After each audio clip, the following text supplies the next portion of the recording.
Proteínas de origen animal. Muy bien. Cualquier tipo de proteína de origen animal. Folatos. Folatos. ¿De qué lo tengo? Obtengo. ¿De qué alimentos? Entonces, origen, alimentos de origen vegetal y animal, los dos.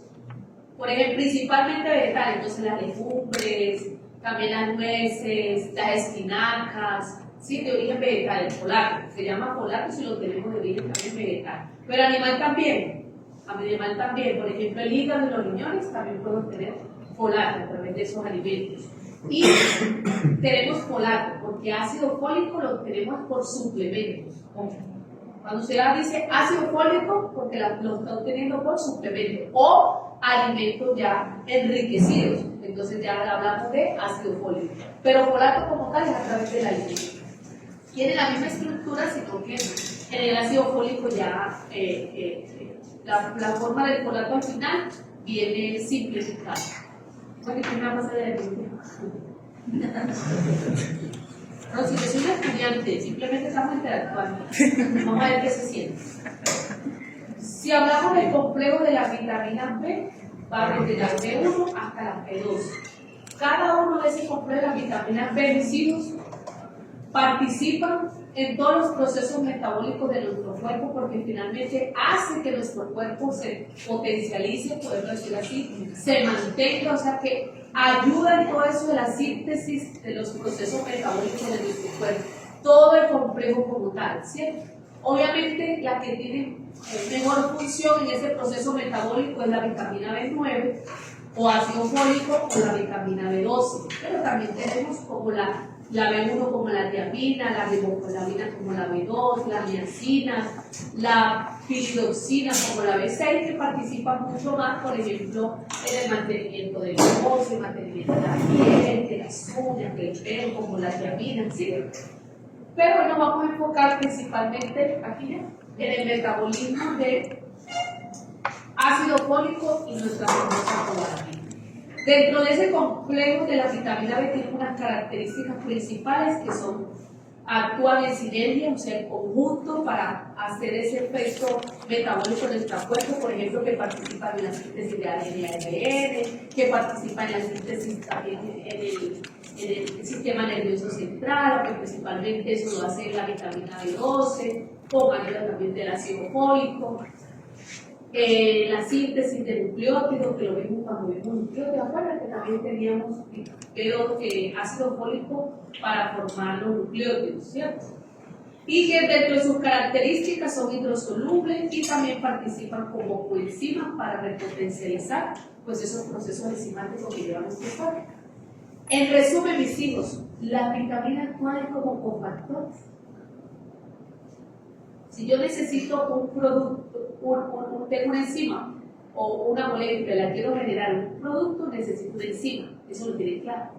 Y las vitaminas actúan como un cofactor, voy a repotencializar. No es como de pronto las moléculas orgánicas que ya lo conocen, que las proteínas, que los lípidos, que son principalmente fuente de energía, ¿cierto? Ellas no, lo que hacen es cofactor para repotencializar esa acción, pues efecto. ¿Sí? Eso es lo de las vitaminas. ¿Cómo hace nuestro cuerpo para que esas vitaminas ejerzan una función biológica en nuestras células? Ya vamos para allá. Entonces vamos a comenzar a hablar de la vitamina B12. Si ven esa estructura tan hermosa y compleja, la vitamina B12, ahí donde está señalado en azul y el rojo que está en el medio, tiene un cobalto, CO, cobalto, esa es la característica principal, alrededor de un anillo de corrina, también. Que abajo, si usted ve, está un azúcar que tiene un OH aquí abajito, quiere decir que es una ribosa. ¿Sí lo ve? ¿Sí lo ve abajo? Como te expliqué la clase pasada de las pentosas, de las azúcares que tienen los ácidos nucleicos. Te hablaba de que si tenía la H, era una desoxirribosa y ribosa si tenía el grupo OH. Ahí está clarito, mira, eso no hay ni cómo sacarlo, ahí está. Y está unido tiene un grupo fosfato. Entonces una ribosa sin fosfato. ¿Sí la ven el fosfato arribita? Miren. Entonces, es simplemente organizar cómo es la estructura de la vitamina B12. De este lado tiene 2 metil. Eso, entonces un dimetil, benzoacil, eso es un benzeno, eso es un benceno que está allá. Pero miren, a lo que voy es que miren cómo es complejo la estructura de una vitamina B12. Por eso fue la última que se demoró en la clase de determinarse estructuralmente. Dentro del complejo de la vitamina, la que más se demoró en el estudio fue esa, la B12. Por toda esa estructura tan compleja que tiene. Y arriba tiene un R, ¿sí lo ven el R? Que está unido al cobalto. Dependiendo qué molécula se le une a ese R, pues va el nombre de la vitamina B12. Punto. Mire, Renzo, está fácil. Si en ese cobalto se le une un OH, se llama hidroxicobalamina. Ya. Pero si en ese se le une un cianuro, se llama cianocobalamina. Creo que lo vimos también un poquito cuando esto va para los de ciencias básicas, que vimos intoxicación por cianuro. ¿Te acuerdas que te decía que una forma de eliminar el cianuro es cuando se une a la vitamina B2? Claro, porque se une al cobalto. Y es la forma como el cuerpo también lo puede eliminar y utilizar para formar otro compuesto. Por ese mecanismo de nuestro cuerpo. Si ven abajo, si se une un metil, se llama metilcobalamina y en la otra es una adenosina. Entonces, dexoadenosina-cobalamina. Si usted ve las dos últimas, la metil y la dexoadenosina-cobalamina, son las formas más activas que están en nuestro cuerpo, en el ser humano, en nosotros. Sin embargo, la más de ella activa es la metilcobalamina, la que tiene el grupo metil. En todos los procesos metabólicos de nuestras células, principalmente a través de la metilcobalamina. Pero uno siempre en la literatura habla de las cobalaminas, cianocobalaminas. Pero tenemos que ver qué es lo que se le une a ese cobalto. Eso es facilito. Cada vez que usted lean las Harper y lean todo, si ven que en el cobalto se une el cianuro o el OH o el metil, usted mismo le da el nombre. No tiene más error. Allá arriba están las otras dos que no están señaladas en el rojo ese. Lo que te está diciendo a ti que ellas, de igual manera, son importantes porque son vitaminas B12, pero también se pueden convertir en forma activa, como un metil y como la dexoadenosina en el proceso de la síntesis o participación del cofactor. De esta imagen también, ¿qué más le puedo decir de esta imagen? Allá, la cianocobalamina, por ejemplo, es la forma como suplementos. Si usted mira las cápsulas de vitamina B12, cuando se miren los tarritos esos de vitamina, la vitamina está como cianocobalamina. O sea, la obtenemos más por forma de suplementos o alimentos fortificados, principalmente. Y las otras más que se hacen síntesis interna de nuestro cuerpo.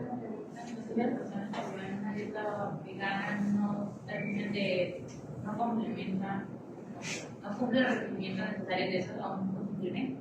No, sí. Una persona vegana, obviamente no va a consumir proteína y entonces la vitamina B12. Para evitar que ella le dé una anemia megaloblástica o problemas neuronales, sí o sí necesita consumir la subvitamina. Y es lo que hace. Creo que una de tus compañeras dice que tiene ya 10 años sin consumir una proteína. No pasa nada, pero ella tiene que consumir el suplemento, porque si no, viene la patología asociada. Sí o sí, tienes que hacerlo porque sí. Sin embargo, el requerimiento de ella no es inmediato. Por ejemplo, Samuel, preciso, pues ya quiere cambiar de dieta, quiere iniciar, pues se dio lo importante que son los animales, que no hay que matarlos y tal, empieza con esa conciencia porque su círculo social lo hace y está bien. Va a empezar el proceso de quitar la proteína de su alimentación y solamente productos vegetales y demás, ¿cierto? Igual tiene su requerimiento, pero necesita la vitamina B12. A él dentro de un año no le va a pasar nada, no te va a sufrir anemia megaloblástica, todavía no. O problemas neuronales, bueno, si lo ven ya que está cambiando el cerebro, porque no. Presta atención, ustedes pasa algo. Pero no, el cambio no es drástico, porque nosotros tenemos reservas a nivel hepático, que usted para ver la ausencia tiene que ser un periodo más de 3 años. Más de 3 años sin el consumo de la vitamina B12 de origen proteico por la dieta, ahí sí tú vas a ver la deficiencia de ella y la consecuencia de ella, que son graves también, porque son cofactores, pero más o menos después de 3 años. ¿Estamos claros? Pues tampoco es que ya tienen que consumir pues la dosificación como tal, los suplementos, ¿no? Todavía no, pues, eso igual me imagino que él irá a hablar con un nutricionista, porque eso tampoco es cambio en el cuerpo, no es tan fácil. ¿Estamos bien acá? Ok. El glicio a la cobalamina lo obtenemos principalmente por alimentos de origen animal. Muy bien. ¿Dale? En cuanto a las funciones, aquí tenemos, participan en la síntesis de ADN y ARN, formación de proteínas y glóbulos rojos, por eso es muy importante la vitamina B12 porque gracias a ella se da la eritropoyesis eficaz, esa maduración de nuestros glóbulos rojos que llegan a feliz término. Pero cuando no está falta esa vitamina B12 como cofactor, pues va a alterar la síntesis de nuestra célula. Entonces, ¿qué va a pasar con nuestra célula? El agrandamiento de ella, que lo veíamos en la clase de ayer, cuando ven las anemias megaloblásticas. Los glóbulos rojos están formados como blastos, o sea, no llega a su cumplimiento de la madurez. Entonces, por falta de ese cofactor para que se sintetice esos contenidos de esa molécula, en este caso de la célula, y fácil, el paciente llega a sufrir la anemia plástica. Entonces, ahí es donde el paciente comienza a desarrollar la eritropoyesis ineficaz por falta de esa vitamina B12, como consecuencia. Funcionamiento del sistema nervioso, la vitamina B12 es importantísimo, visible en el proceso de la desmineralización, en la mielina, inclusive más que el folato. Más que el folato, la vitamina B12 tú la necesitas para tu funcionamiento neuronal. Y te vas a dar cuenta por qué, te voy a mostrar la síntesis en la que participa. ¿Listo? Que sí o sí, te necesita la vitamina B12. Metabolismo de las grasas y también su disponibilidad dice cercana al 50%. Dale, aquí ven ya más la estructura. Está el anillo de corrina, aquí está el cobalto en el medio, el dimetil, benzoacil, abajo la ribosa 5-fosfato y arriba el amino isopropanol.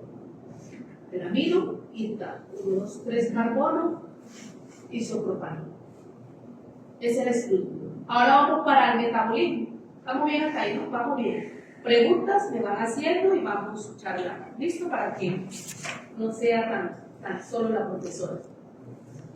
O sea, si le da curiosidad, por ejemplo, ya tenemos claro que la vitamina B12 la vamos a tener con los alimentos de origen animal.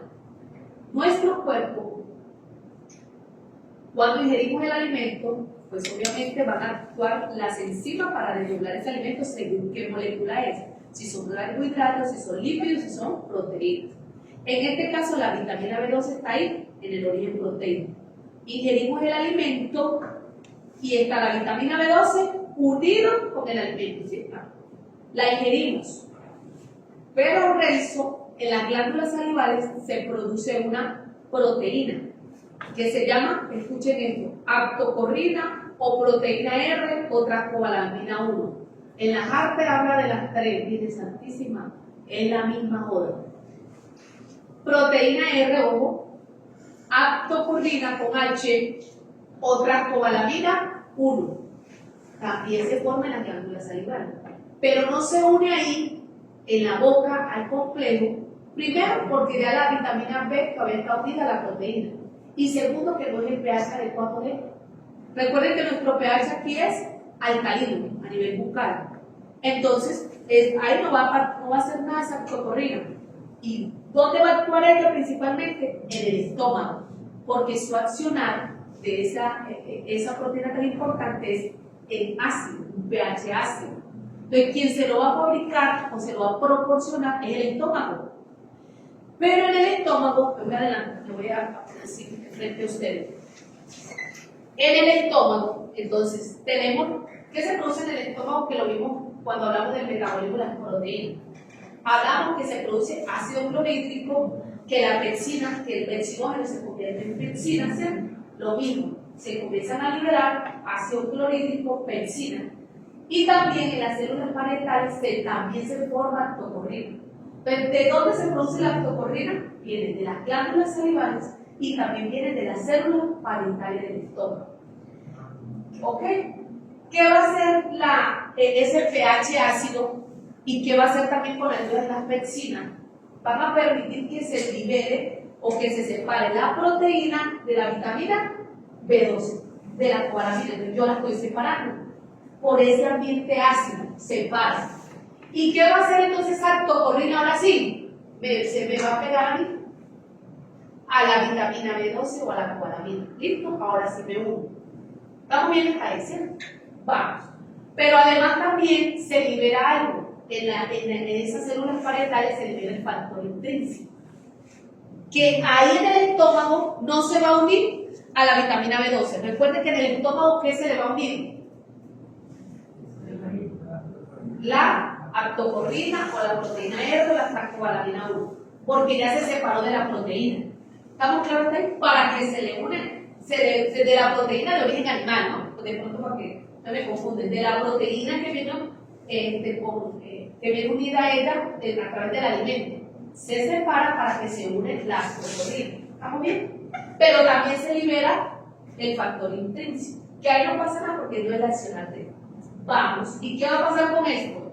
La cobalamina más la actocorrina y el factor intrínseco por aparte siguen su camino hasta llegar al duodeno, ¿cierto? Pero en el duodeno, específicamente en el hígado, hay receptores específicos. ¿Qué va a pasar ahí? Se separa me va a permitir que se separe la actocorrina de la vitamina B12 gracias al accionar pancreático. Recuerden que el páncreas es el número 1, ¿no? Libera las enzimas, proteasas. Y esas proteasas me van a permitir que se separe la vitamina B12 de quién? De la actocorrina o la proteína R o la cobalamina 1. ¿Estamos bien? La separa. ¿Quién la separa? Las enzimas. ¿Cuáles enzimas? Del pancreática, que se llaman las proteasas. Y ahí sí que se le une entonces el factor intrínseco. ¿Están conmigo en la historia? El factor intrínseco. El factor intrínseco con la vitamina B12 es la clave del éxito, porque es la que me va a permitir que tu cuerpo pueda absorber esta vitamina B12. ¿Por qué? Porque el factor intrínseco tiene el receptor específico ahí en las células y del hígado, donde está un complejo importante específico para que se une el factor intrínseco. Y ese receptor que está ahí en las células iliacales principalmente se llama la cubilina, pero es un complejo, sino que uno siempre en los dibujos se habla de cubilina, pero no solamente la cubilina, es la cubilina, la megalina y una proteína que se llama AMN. Su nombre es súper largo, pero ya no me acuerdo por la sigla. Es un complejo, Pedro, un complejo. Pero usted ve en la literatura, siempre se habla de cubilina o cubilina, pero ellos son juntos, que son unos receptores, que es el que voy a agarrar mi factor intrínseco para que luego, por endocitosis, entre también la vitamina B12.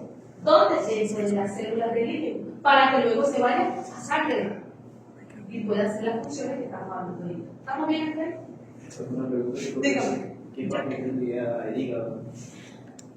En este caso, el hígado, almacenamiento y también síntesis de las funciones que va a hacer ella, que ya te las voy a mostrar. En este caso estamos hablando de cómo es el metabolismo digestivo de tu vitamina para luego sí ir a órganos, a células de órganos. Con mucho gusto. Porque ahorita viene lo más duro. ¿Qué es lo que pasa a nivel de esa célula? Va a haber el factor intrínseco. Entonces, íbamos al final, en el hígado, en las células iliacales. En las células iliacales específicamente hay receptores. Unos receptores que van a tomar o van a entrar al factor intrínseco, porque recuerden que yo tengo la vitamina B12, pero está unido al factor intrínseco. Y ese factor intrínseco se tiene que unir al receptor específico para que pueda entrar esa vitamina B12 dentro de los enterocitos, en este caso iliacales, para luego irse a sangre. Porque entonces, ¿cómo va a tener el cuerpo? Va a obtener esa vitamina B12. ¿Estamos claros? El paso que sigue. Así como se hace el mecanismo de transporte de la glucosa, de las proteínas, que están a nivel intestinal y que necesitan por mecanismo de transporte pasar a sangre. Todas las moléculas de nuestro cuerpo. que vienen macromoléculas, pero a nivel intestinal se convierte también en micromoléculas, la molécula más simple, porque vienen por un proceso digestivo para que puedan ser absorbidas. Entonces, mira que la clave del éxito es el factor intrínseco. El factor intrínseco es producido por las células parietales. Son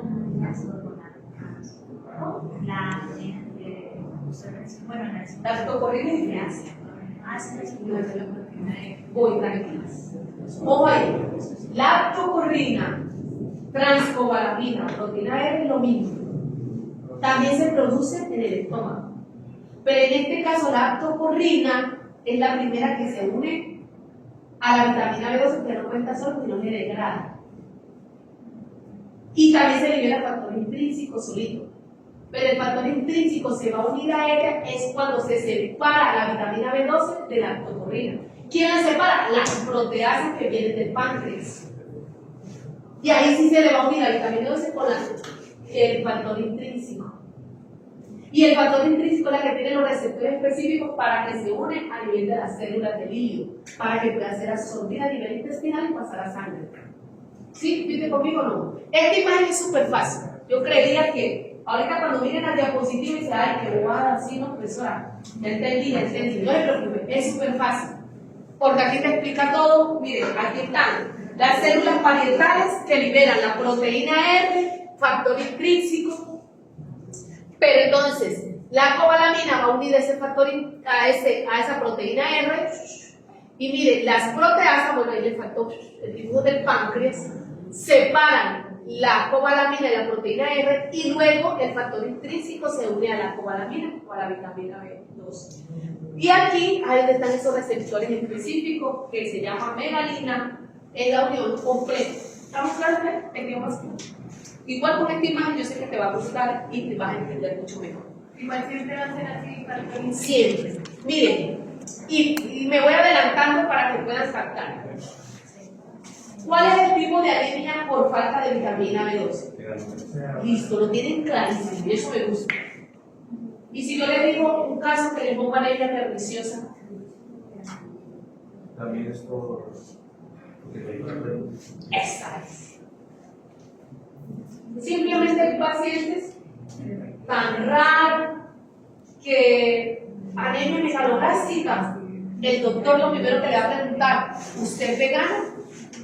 No, doctor, yo consumo súper bien la proteína, todo súper bien, y tiene anemia megaloblástica, pero él está consumiendo la proteína, él está consumiendo dentro de su dieta, o sea, no hay deficiencias.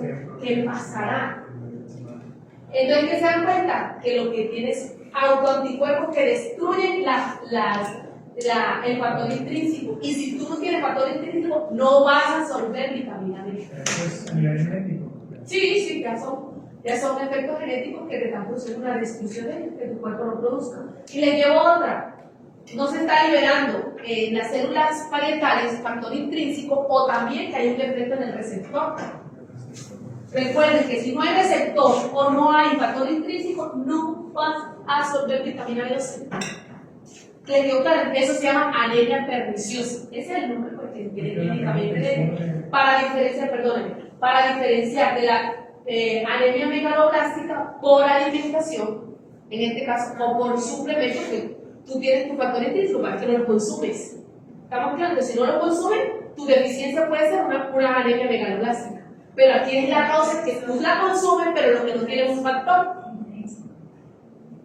O no tienes la condición adecuada para que se absorbe. Punto. Cualquier vaina, porque no sabemos qué puede pasar. Una pregunta, la vitamina B12 se absorbe absolutamente toda, o parte ya. Parte de ella se elimina a nivel de la materia fecal. Por ejemplo, le hace un examen de dosificación. elementos, por ejemplo, le aparece la. Ahí sí, no tendré una respuesta por materia fecal para qué le vamos a medir vitamina B12 a un paciente, pero si tú consumes un alimento, gran parte de esta molécula igual se van a eliminar con la materia fecal, glucosa, proteínas, también sí, vitaminas, pero la gran mayoría de ellas son absorbidas porque tú tienes los elementos necesarios para absorberlas. Materia fecal, pues no te tengo una respuesta de la misma. Voy por acá. Devolvete porque me falta algo. ¿Se acuerdan que la proteína R es la que comienza el transporte de esa vitamina B12, ¿cierto? Que es la misma transcobalamina 1. Y la transcobalamina 2, porque es la vitamina, una vez que ya pasa sangre, ahora se une a otra proteína, molécula de transporte, que es la transcobalamina 2. ¿Para dónde va a ir? Célula de nuestro cuerpo, pero ¿dónde se almacena? En el hígado. Muy bien. No alcanzo a ver. Aquí, ¿qué dice? ¿Qué dice? Ah, sí. Que las manifestaciones de la deficiencia es mayor a 3 años, de 3 a 6 años. Dale. Y los síntomas, aquí dice algo importante. Dice que los signos aparecen cuando el pool de hepático es menor a 300, o sea, ya es la deficiencia, cuando ya no tenés. Dale. Aquí ya déjame ver qué dice. Lo mismo, aquí dice, los requerimientos diarios de cobalamina son de 2.5 microgramos mediante una alimentación equilibrada, listo, de 7 a 30, y ya la necesidad o la deficiencia se ve 3 años después que usted no consuma ni suplementos ni alimentos. Muy bien. Dale, ese es el paso a paso. Aquí le va a quedar también súper claro, cerca. Y la niña que está al lado, aquí te va a quedar también súper claro. Mira, aquí sí está el dibujo del páncreas, donde están las proteasas que me van a separar la cobalamina de la aptocorrina. ¿Cuál? ¿De la qué? La cobalamina es la misma vitamina B12, ¿no? De la aptocorrina para que luego a nivel iliacal se una al factor intrínseco. Miren acá. La transcobalamina, vitamina más factor intrínseco, y lo que va a permitir irse a través de la transcobalamina 2 para poder ir a circulación, ir a otros órganos, toda la parte de nuestras células. Mira, aquí está también la función. El receptor tubilín es un complejo formado por tubilina y 2 proteínas, megalina y AMN, tiene un peso 460. También se encuentra en los riñones y en el túbulo proximal. La función que tiene la cobalamina 1 dice que es conocida como la lactocorrina, se encuentra en los granulocitos, manulocitos y monocitos y células precursoras. La transcobalamina 2 se sintetiza en las células epiteliales, endoteliales, monocitos y fibroblastos. Y la 3 aún no se tiene una acción específica con sí. Simplemente hablamos de la primera y de la segunda. Muy bien. El receptor hace que permite que tome esa vitamina B12 a través de una endocitosis o endocitosis. Un lisosoma lo toma para poder degradar el factor intrínseco y que quede la vitamina B12, y esta es la que vaya a circulación transportada por la transcobalamina 2. Muy bien. ¿Vale? Aquí está el dibujito. Este es otro punto acá importante para que estén todos pendientes. Entonces, tenemos, mira aquí, la cobalamina unido a la transcobalamina 2, en este caso, donde ella ya va a ir a las células del cuerpo, a todas las células que necesiten más requerimiento. Recuerden que la vitamina B12 actúa como un cofactor que va a repotencializar o a permitir la formación de compuestos para mejorar el funcionamiento celular y demás, ¿ok? Entonces miren cómo hacen las células para obtener o de qué manera ellas participan en estos procesos. Entonces tenemos la cobalamina unida con la transcobalamina 2, ¿ok? Se puede hasta en sangre y llevar a las células. Entra a través de endocitosis, viene a través de encapsulado por una endocitosis, ¿sí? Forma un lisosoma. ¿Y qué es lo que yo necesito? Yo necesito la cobalamina. Entonces la transcobalamina se degrada para poder ir a tomar otra vez cobalamina y demás. Quedó la vitamina B12 o la cobalamina, donde sale, y a nivel citoplasmático tiene participación importante, igual a nivel mitocondrial. Si vemos a nivel citoplasmático, ¿qué es la función principal que ella hace? Primero, me permite convertir este aminoácido de homocisteína a metionina. De homocisteína a metionina. Ojo ahí. Ya les voy a mostrar otras imágenes que van a complementar su aprendizaje. Pero a nivel citoplasmático de nuestra célula, esa vitamina B12 actúa como cofactor ayudando a esta enzima, la metionina sintasa, a que de homocisteína se convierta en metionina. Y esta metionina es muy fundamental en todos los procesos de mielinización, por ejemplo, a nivel neuronal. Miren, algo clave que pasa. Cuando no está el cofactor, cuando ya está la deficiencia de la vitamina, pues el cofactor no va a funcionar, no, valga la redundancia, va a disminuir su actividad, no va a funcionar, ¿cierto? Entonces no se va a formar la metionina. Entonces el paciente que va a tener aumentado en sangre, Renzo, la homocisteína. Y eso es tóxico, porque tú necesitas formar, por eso es que hablamos de metabolismo. Entonces no se está formando la metionina porque está la homocisteína ahí. No tenemos el cofactor. Y uno de esos procesos es que el paciente puede tener problemas mentales o también problemas cardíacos y demás. En el funcionamiento que tenga la vitamina, que es repotencializar ese efecto. ¿Estamos bien hasta ahí?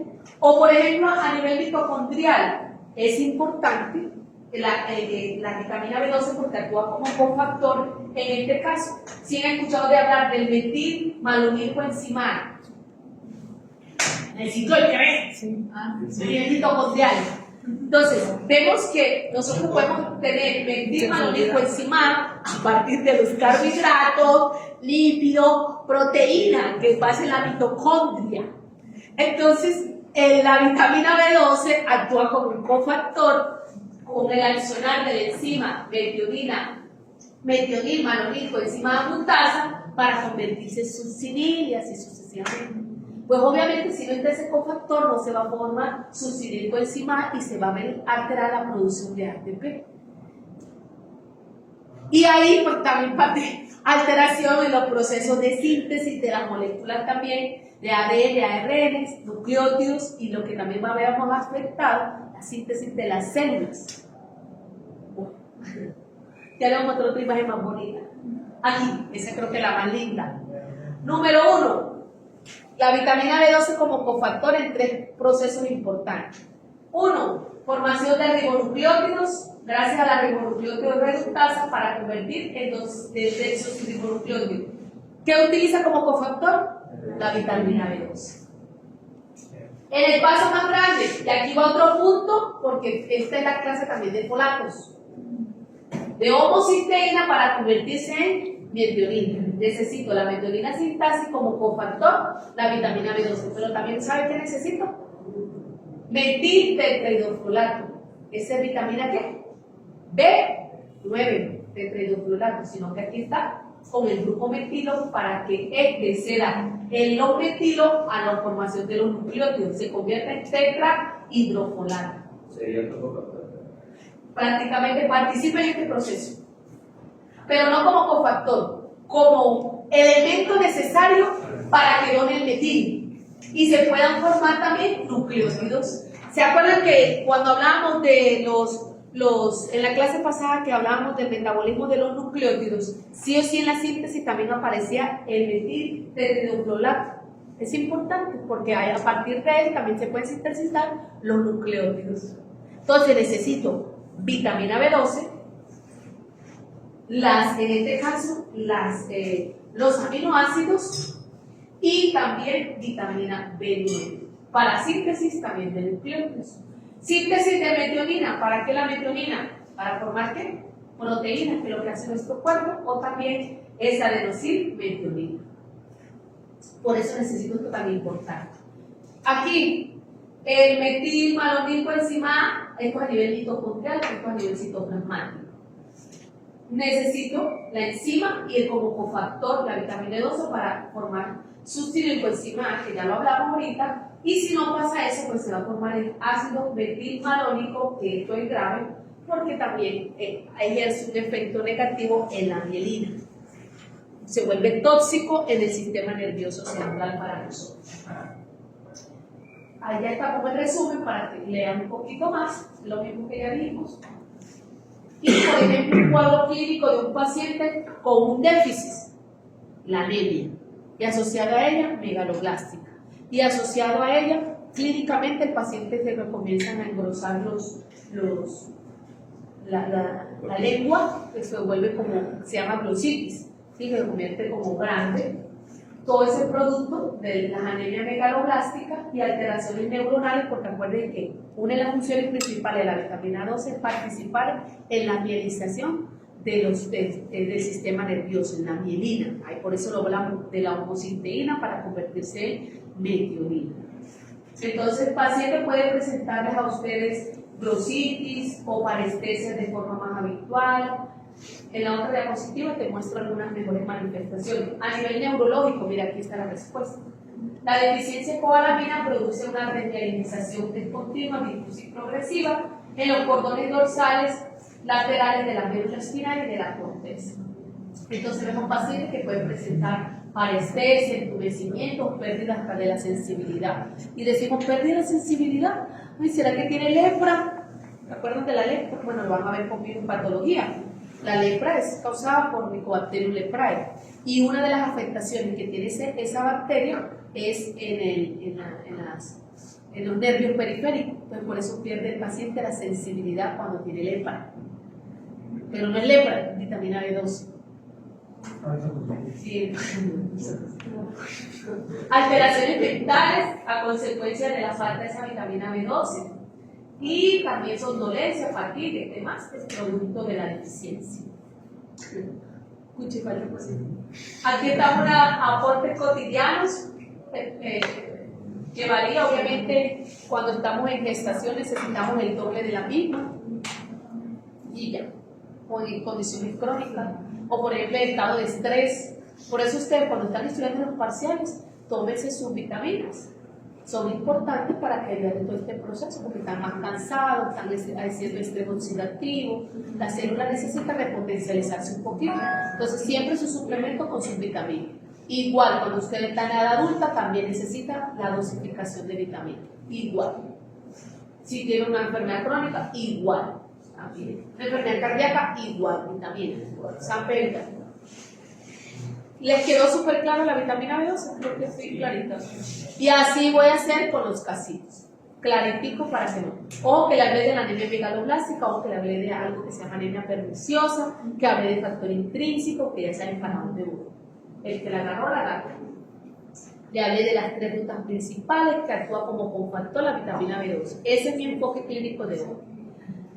Ahora el adicional, pues te muestro aquí de los folatos. El folato que también te estaba diciendo que participa en todos esos procesos importantes de síntesis de ADN y demás. Pero el daño con ella no es tan grave como el de la vitamina B12 en el proceso del sistema nervioso central. ¿Qué podemos observar de los folatos? Ya les enseñé que lo podemos obtener de fuentes de origen vegetal, espinacas, brócolis, ¿sí? Espárragos, frutos secos, aguacate y también alimentos de origen animal, como precisamente en el hígado de los animales y riñones. Pero yo como riñón, hígado se come. Ya. Mucho silencio. Lactato es fundamental, ¿saben cuándo? En la gestación. Si ustedes se dan cuenta, cuando lo chévere es cuando uno está en gestación o quiere planificar quedar embarazada, debería tomar folatos, que es muy importante para evitar todo esto del tubo neural y problemas neurológicos en el bebé y demás. Entonces siempre ustedes como médico le mandan la dosificación de ácido fólico, en este caso porque es el suplemento, en el antes, durante y después del embarazo, para repotencializar nuestras células también. Aquí les presento cómo es la estructura del folato, que viene igual que el mismo que el del ácido fólico, sino al final el folato pues da poliglutamatos, y en cambio aquí solamente está el glutamato porque es la forma como lo tenemos de suplementos. Pero es lo mismo, tiene unos anillos de pteridina, ácido paraminobenzoico y el glutamato en este caso. Muy bien. Está los requerimientos diarios en el hombre. Son de 200 miligramos sobre decilitro, en la mujer de 180 y en el embarazo pues prácticamente todo. Aquí la deficiencia de ella se ve reflejado a los 3 meses, es menos, por todo lo que tiene que ver en su estructura y en la forma como lo obtenemos. ¿Cuánto fue que le dije del para tener la deficiencia de vitamina B12, 3 años. mayor a 3 años, de 3 a 6 años en adelante. En cambio, este es meses, de 3 meses a 6 meses, y usted verá la deficiencia de ella. ¿Vale? ¿Cómo es el metabolismo? Aquí ya es menos, aquí es de mamey, como les gusta a ustedes. No hay factor intrínseco, no hay aptocorrina, nada. Aquí simplemente el folato lo podemos obtener, ya saben, por los alimentos vegetales o por los suplementos en ácido fólico. Lo consumimos. A nivel del estómago no pasa nada. Ahí. A nivel intestinal, pero específicamente en la mucosa duodenal o yeyunal, miren que la otra, el factor intrínseco, era en el hígado, donde está específicamente ese complejo de la cubilina. Él no, él principalmente duodeno o yeyuno, específicamente la parte de la producción del intestino delgado. En este caso, se necesita el transportador de folato reducido, que es el que tenemos ahí, y funcionamiento de un pH neutro y el transportador de folato acoplado protones, que dependiente de un pH ácido. En resumen, ¿qué es lo que le va a permitir esto? Poder absorber ese folato, o ese ácido fólico obtenido de la dieta, para convertirlo en su forma más simple, que la consumimos. La tenemos en su forma completa, la tenemos en los alimentos, pero finalmente en la absorción intestinal la necesitamos en su forma más simple. ¿Cómo se llama esa forma más simple? Se llama en la forma monoglutámica, que es 5-metil-tetrahidrofolato, 5-MTHF. Y en sangre, ¿cómo es transportada la vitamina B12? ¿Cómo es transportada en sangre? Por la transcobalamina 2. La cobalamina, era para hacer la comparación, por la transcobalamina 2. En este caso por la albúmina, es para hacerte la comparación, para que fueran conmigo. Bien, el folato es por la albúmina. Y al hígado la almacenamos y necesitamos más o menos meses para tener la deficiencia. Creo que en la siguiente imagen les explico mucho mejor en la parte duodenal. Aquí está. Esas unidades más simples me van a permitir formar el 5-metil-tetrahidrofolato para que en sangre pueda ser unida a albúmina y pueda ir al accionar en todas las células de nuestro cuerpo. Entonces, debido a que los alimentos contienen folato en forma de poliglutamatos provenientes de la absorción, deben ser hidrolizados a monoglutamato. Importante eso. Esta reacción es catalizada por la enzima folato hidrolasa, que se encuentra en el borde cepillo de la mucosa intestinal del duodeno y del yeyuno, para formar el metil-tetrahidrofolato, que es absorbido rápidamente en los enterocitos del yeyuno o del duodeno. Ahí están los pasos que les explico. Este es súper fácil. Las intervenciones del folato participan en la formación de los ribonucleótidos, en la síntesis de purina, en la síntesis también de pirimidines, generación y utilización del formato, en este caso, conversión de aminoácidos, ayuda a formar de serina, glicina, de histidina a glutamato y de homocisteína a metionina junto con la vitamina B12. De homocisteína a metionina junto con la vitamina B12, que ya lo mismo. Sino que adicional tiene 3 funciones de ellas. Ojo. ¿Listo? Aquí están las trampas del folato, que es, ojo con la participación de ella, que tiene la formación de homocisteína a metionina por la vitamina B12 y de tomar ese metil para dejar y ese metil dárselo a la metionina, miren, por eso está señalito ahí. El metil tetrahidrofolato, este metil se lo da para formar la metionina y que quede el tetrahidrofolato. ¿Listo? Entonces, en la dieta, ahí está el resumen de lo que obtenemos de vitamina B12 y la participación de ella y del folato en la síntesis, por ejemplo, de formación de metionina a nivel celular.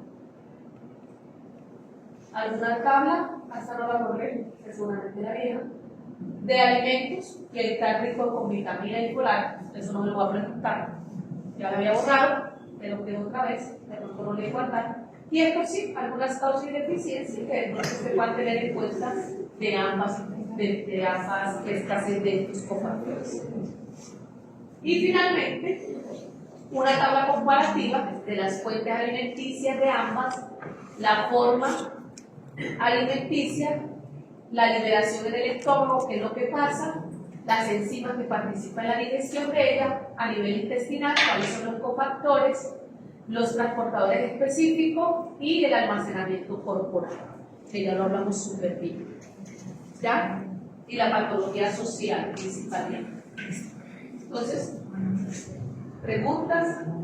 En resumen, los dos participan, ayudan a la formación de nucleótidos para la síntesis de ADN y ARN. La vitamina D12 principalmente, problemas neuronales, la escasez de ella, que es polar.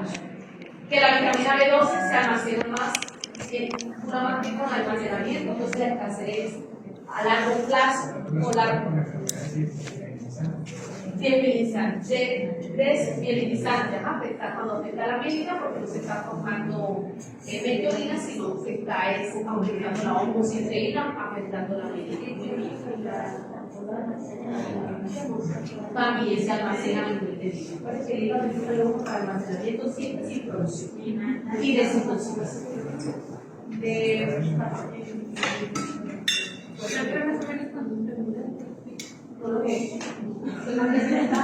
Cuando ya no se preocupen, no me he sentado a hacer mi quiz y tampoco de sacarle los temas. Yo espero jueves y viernes juiciosa hacerlo. Porque ya tengo clases mañana.